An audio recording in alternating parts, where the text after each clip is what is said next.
So mga tol, alam na nga po ng karamihan na nasa Amerika ngayon ang dating WBA Interim Featherweight Champion na si Jack Tipura. Patuloy nga po ang pag-iinsayo niya doon sa pangangalaga ni Brendan Gibbons. Bumabalik na nga po ang dating bagsik ni Jack Tipura dahil sa latest video sparring na inilabas niya. Pinabagsak po niya ang sparring nito. Nang ibato po ni Tipura ang kanyang right hook. Wika ni Jack Tipura mga tol, nakachamba daw siya.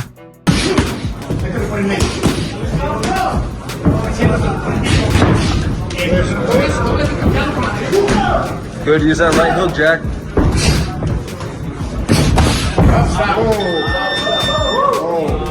Sa ngayon, wala pa nga pong laban si Jack Tipura, pero asahan po natin na mabibigyan siya ng magandang laban kapag nakabalik na siya sa ibabaw ng ring. Ang huling laban pa nga po ni Tipura mga tol, taong 2022 pa, kung saan pinabagsak niya ang kapwa Pinoy na si Richard Beto sa round 2. Hindi na nga po nasundan ng laban si Tipura mga tol, pero ngayong nasa pangangalaga na siya ni Brendan Gibbons, asahan po natin na mabibigyan na siya agad-agad ng laban. Nag-iisa nga lang po ang talo ni Jack Tipura at nagmula po yan kay Oscar Escandon ng Colombia.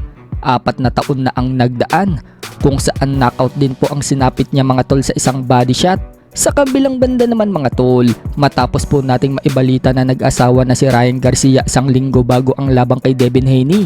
At ang napangasawa po ni Ryan Garcia ay itong si Sabana Band. Napag-alaman po natin mga tol na pornstar pala itong si Sibana. Mapapanood nga po itong si Sibana mga tol sa mga adult website. At sinabi nga po ng babae mga tol na buntis daw siya ni Ryan Garcia.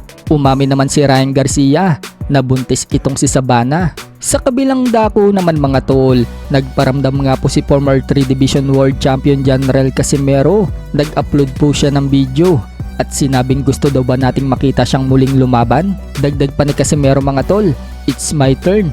Siya lang umano ang boxer na hindi daw tayo kakabahan kapag lumaban na siya. So sa ngayon mga tol, wala pa nga pong announcement kung kailan ang pagbabalik niya sa lona.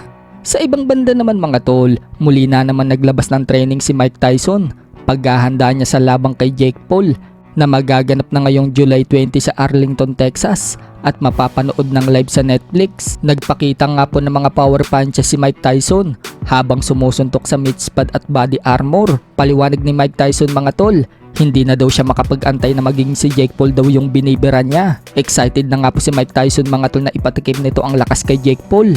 Banta nga din po ni Mike Tyson sa ibang interview, siya daw ang pinakamaliit na heavyweight at lahat umano ng nakakalaban niya mas malaki sa kanya, kaya hindi na daw bago itong si Jake Paul.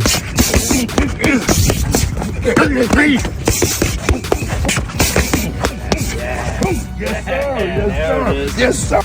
Habang si Jake Paul naman mga tol, mukhang hindi pa kontento kay Mike Tyson dahil hindi pa po nagaganap ang laban nila ni Mike Tyson.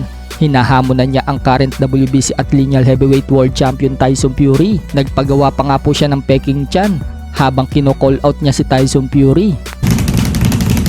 Ever since I moved up to the heavyweight division, Tyson Fury been real quiet. Tyson Fury, where the boom! Ah!